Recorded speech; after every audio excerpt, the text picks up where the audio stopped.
Et la France bouge, innove, invente, on le voit chaque jour sur Europe 1 avec des entrepreneurs, des parcours de vie, des patronnes, des patrons, parfois des changements de carrière. Et d'ailleurs, si vous aussi, vous avez envie de monter votre entreprise, si vous souhaitez avoir des conseils pratiques, eh bien c'est ici que cela se passe, ici et maintenant, aujourd'hui, autour de Pierre Garcia, le directeur général des Grands Moulins de Paris, un meunier centenaire présent dans un foyer français sur 3 avec sa farine Francine. La France bouge, c'est aussi le rendez-vous des startups. Nous sommes avec Félix Bonduel, cofondateur de Javelot, jeune entreprise qui a conçu un dispositif de surveillance des stocks de céréales.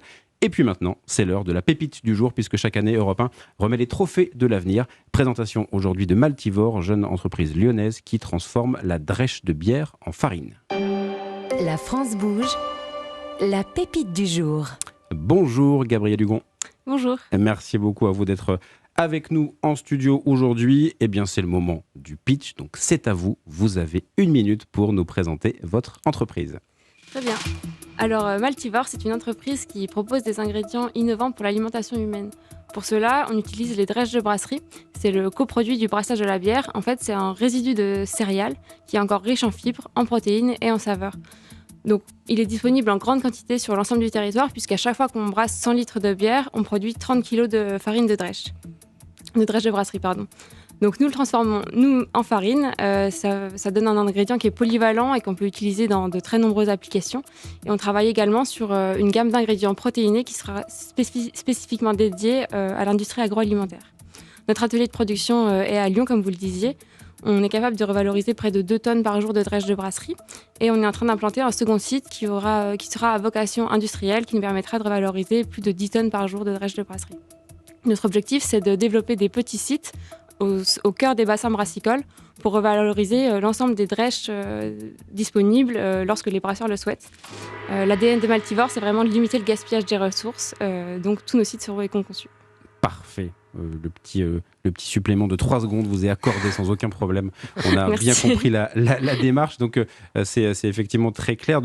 Voilà, ce sont des résidus riches, vous l'avez dit, mais qui jusque-là ne sont pas utilisés. Ils ne sont pas ou peu utilisés, optimisés. En alimentation animale voilà. La plupart du temps. Mais avec l'essor des brasseries urbaines, les brasseurs avaient plus de problèmes pour les traiter. Et depuis 2016, ils sont obligés de traiter leurs biodéchets comme tous les producteurs de biodéchets en France. Et donc ce que vous proposez peut fonctionner pour un petit brasseur comme une plus grande entreprise, ou est-ce que vous avez...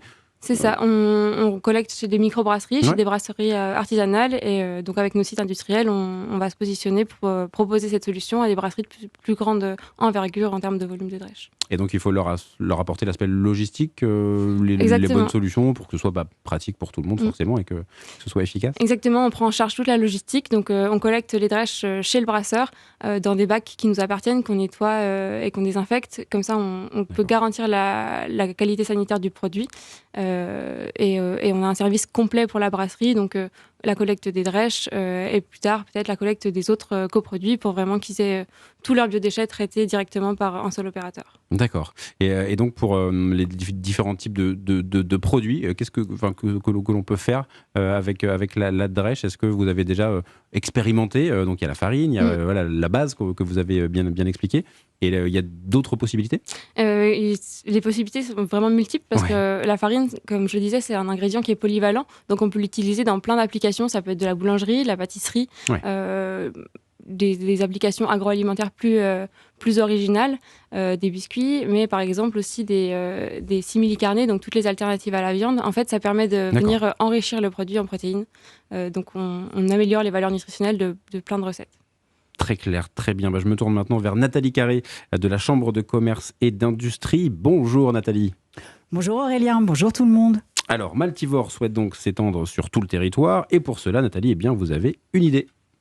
Alors je crois qu'on peut dire quand même que la farine de drèche n'est pas encore arrivée dans toutes les cuisines, qu'elles soient professionnelles ou pas. Et pourtant, vous êtes déjà 5 ou 6 acteurs à en proposer, sans compter ceux qui vendent des produits déjà transformés, comme les crackers ou les biscuits apéro. Alors, et si pour une fois, il n'y avait pas 30 jeunes entreprises qui se lançaient dans son coin, et si pour une fois, il y avait une association des acteurs dès aujourd'hui pour une action commune et concertée? Allez, je m'explique. C'est un nouveau produit. Il faut donc vulgariser, expliquer en publiant des recettes appétissantes notamment, en rédigeant des articles, en convainquant des professionnels d'utiliser cette farine, etc. Former les professionnels comme les particuliers avec des tutos en ligne, des livres de recettes et autres produire au plus proche des brasseries, donc ça fait plein de petits sites industriels à créer, communiquer auprès des professionnels et du grand public, distribuer en ligne ou en boutique. Si chaque marque fait tout ça de son côté, ça va être cher, long et compliqué. Si vous vous réunissez pour mutualiser vos forces, notamment au niveau de la vulgarisation, c'est plus simple. D'ailleurs, vous pourriez même avoir une cuisine expérimentale commune où des chefs viendraient tester des recettes avec vous. Et pour les sites de production, vu qu'il y a environ 2300 brasseries en France et environ 10 000 en Europe, vous devriez pouvoir vous répartir le territoire pour, ensemble, proposer à toutes les brasseries de collecter leurs drèches.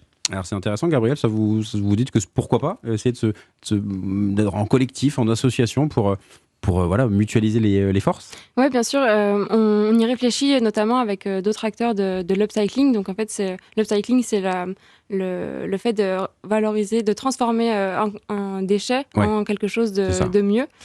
Donc, il y a d'autres acteurs qui s'intéressent à d'autres biodéchets, notamment. Et donc, on essaye de promouvoir un peu l'upcycling avec ce petit consortium d'entreprises pour accélérer en fait l'acceptabilité de ces produits chez les industriels qui sont parfois un peu réticents. D'accord, oui, cet aspect-là, vulgarisation, faire passer les messages et que ça devienne un réflexe. Nathalie, et je crois que vous avez également une autre idée, comme d'habitude.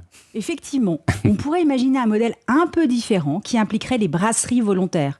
Vous pourriez garder la recherche sur ces farines pour imaginer des recettes et des usages, créer des produits finis pour la restauration, la nutrition ou le sport par exemple, et vous pourriez déléguer la production aux brasseurs eux-mêmes. En effet, si j'ai bien compris, pour faire de la farine de drèche, il faut sécher la drèche et la moudre. Vous pourriez donc proposer aux brasseries une petite unité de production ajoutée à leur unité de production de bière. Ils s'engageraient à vous revendre 80% de leur production par exemple et à vendre en direct à leurs propres clients 20%. L'idée étant de faire la promotion de cette farine auprès du plus grand nombre de personnes. Et je crois, Nathalie, pour finir, que vous avez une question pour Gabriel. Oui, la question est que voulez-vous devenir ? Vous avez dit aux équipes en préparant l'émission que votre ambition est de révolutionner l'industrie agroalimentaire. Alors, voulez-vous être un centre de recherche sur les alternatives agroalimentaires éco-responsables ? Un grand moulin de Paris version farine alternative ? Une industrie agroalimentaire qui utilise des farines alternatives, aujourd'hui le drèche, mais demain un autre coproduit par exemple, pour fabriquer et vendre des produits finis ? Vous pouvez bien sûr être les trois. Nous, à la France Bouge, on vous souhaite juste d'être heureuse et d'atteindre votre but, mais aussi de donner envie à d'autres femmes de se lancer dans l'industrie pour qu'elles puissent vivre leurs rêves comme vous. Merci à vous, Nathalie. Qu'est-ce que cela vous inspire, ce souhait très positif, ça forcément, parce que oui, peut-être faire passer le message d'être une femme aussi dans cette industrie-là, c'est parfois un peu compliqué. Il faut arriver aussi à faire passer le message que oui, on peut être là, être présente et innover et proposer. Oui, il faut un peu faire changer les idées reçues dans ce milieu-là. On sait tout aussi bien réparer une machine que n'importe quelle autre personne. Donc c'est des capacités qui sont assez importantes quand on se lance. On n'a pas forcément des techniciens ou des techniciennes de maintenance à disposition, donc il faut savoir un peu tout faire. Pour la recherche de financement, c'est pareil. On a l'habitude plutôt de duo d'entrepreneurs mixtes ou plutôt masculins, donc on doit faire notre place et montrer qu'on est capable. Deux cofondatrices. C'est ça, exactement. Effectivement. Et sur cette question de que voulez-vous devenir, en tout cas comment vous imaginez l'aspect centre de recherche, comment on arrive à justement trouver le bon équilibre. Je pense que l'idéal ce serait un savant mélange des trois. C'est ça. Avec quand même une vocation d'ingrédientiste pour proposer des farines innovantes et d'autres ingrédients innovants pour l'industrie agroalimentaire. Oui, c'est ça. Ça fait partie des objectifs. Donc, quelles seraient les prochaines étapes là pour vous en 2023 ? Il y a notamment la nouvelle gamme de produits, c'est ça ? C'est ça. Donc, 2023, c'est une année charnière. On vient de faire notre levée de fonds qui va nous permettre de développer une gamme d'ingrédients protéinés, donc nous permettre d'extraire la partie protéique des drèches pour avoir des ingrédients qui sont vraiment spécifiques aux besoins des industriels agroalimentaires. D'accord. Voilà. Et avec ça, donc l'essaimage de notre premier site industriel qui servira un peu de modèle au prochain site qu'on implantera dans les autres bassins brassicoles. Donc il ne faut pas forcément chercher l'étiquette Maltivore, ce sera plus une présence dans certains produits avec des gammes précises. C'est ça, exactement. On a quand même une petite gamme de produits disponibles sur notre site internet, mais ces produits sont plus à visée pédagogique, donc pour faire connaître le produit, comme vous le disiez tout à l'heure, au grand public et proposer des applications faciles au quotidien. Et dans justement les innovations, qu'est-ce qui occupe vos journées en ce moment, le prochain produit que vous avez envie de voir aboutir ? Le prochain produit, c'est donc une farine qui sera concentrée à 40% de protéines. Notre farine actuelle, elle en contient 20%. D'accord. C'est déjà bien, mais avec 40%, on arrivera vraiment à avoir des allégations nutritionnelles très poussées dans les applications de nos prospects. Et comment on arrive à doubler ce pourcentage? Qu'est-ce qu'il faut réussir à faire? En fait, il faut réussir à séparer les fibres et les protéines. Donc aujourd'hui, dans notre unité de mouture, notre moulin sépare la farine du son. Le son, c'est la partie très fibreuse. D'accord. Donc il faudrait aller plus loin et aller chercher une plus grosse partie de protéines dans le produit. Très clair. Pierre Garcia, quel regard portez-vous sur ce que propose Maltivore, je le rappelle, directeur général des Grands Moulins de Paris? C'est absolument séduisant. Hein. C'est vrai que cette capacité à réinventer les modèles, à aller chercher des solutions alternatives pour l'alimentation. On parle de protéines, on parle de fibres. C'est juste très agréable de voir qu'on a aussi ces talents en France. C'est agréable aussi de voir qu'on arrive à avoir un métier traditionnel qui se féminise. Hein, et c'est aussi vrai dans une maison comme la nôtre, au Grand Moulin de Paris, où on a la fierté en 2022 d'avoir obtenu la note de 99 à l'index sur l'égalité homme-femme. Et puis, c'est toujours très agréable de savoir qu'on va pouvoir, encore une fois, aller plus loin dans la valorisation de l'ensemble de nos produits. Moi, j'aime pas forcément trop le mot déchet. Peut-être qu'on pourrait, ça serait peut-être un conseil de marketing, mais le modifier. Mais c'est une valorisation supplémentaire de la production agricole.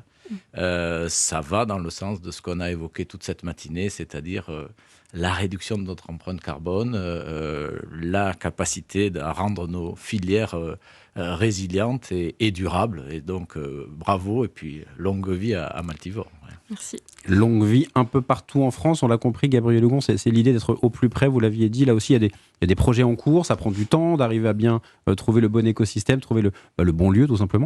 Oui, ça prend du temps. Il faut bien cartographier les brasseries qui sont sur place, définir les volumes qu'elles vont produire, et puis après, trouver le foncier, installer l'unité de production. On est dans l'agroalimentaire, donc c'est des spécificités, on ne peut pas se mettre dans n'importe quel bâtiment.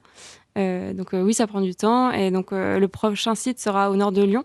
Et après, on peut l'imaginer dans n'importe quel cœur de bière en France, donc le nord de la France notamment, les Alpes, la Bretagne.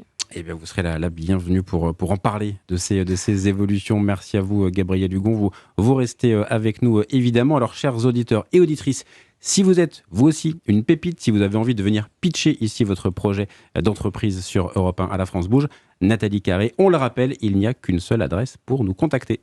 Une seule adresse, e1-lafrancebouge@europe1.fr. Et comme tous les jours, promis juré, Solène Godin, Charlotte Barrican et moi, on lit toutes les candidatures